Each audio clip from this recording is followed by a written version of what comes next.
Again, what I would say is there's no leadership. The leadership would say, be Willie Sutton. Where's the money? The money's in duplication, fraud. That's where the money is. It's $250 billion a year. And most of it's in the discretionary accounts. $100 billion of it's at the Pentagon. Senator, $100 billion is at the Pentagon. So why would you not say, let's go clean up this mess? No other business gets to do this. No other organization anywhere in the world gets to run this way. And instead, what this deal does, this takes the pressure that needs to be on the discretionary programs, both defense and non-defense, for efficiency, new ideas, innovation, better ways to do it, and takes it off. Senator Nicolle Wallace, I want to ask you something, because I think most Republicans in their hearts, obviously Joe Scarborough is one of them, are with you 100%.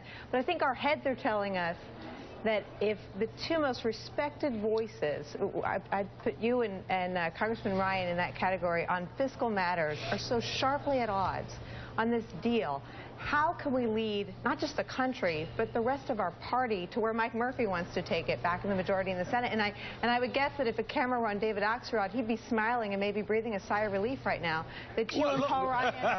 You and Paul Ryan are so sharply divided on this budget because... No. Paul was given a task. He was told to go do it. And he led. You just called for more leaders. Paul Ryan has led. He has led to make a compromise that sells out what actually needs to be done. But you just called Paul Ryan a sellout. I mean, I feel like if you and Paul could agree... No, I didn't say that. I didn't say that. I said he was told to lead a compromise. A compromise is going to give up your principle. He said last night on the TV that he doesn't think people have to give up core values. We gave up core values.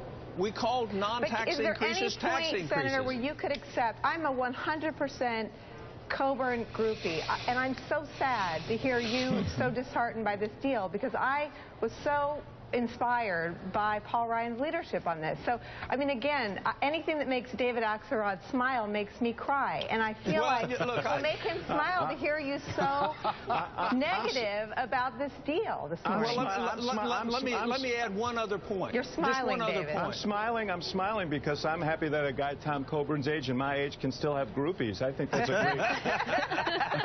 I'm both your groupie. Let me make one point. Everybody's always worried about the politics. That's exactly what's wrong with Washington.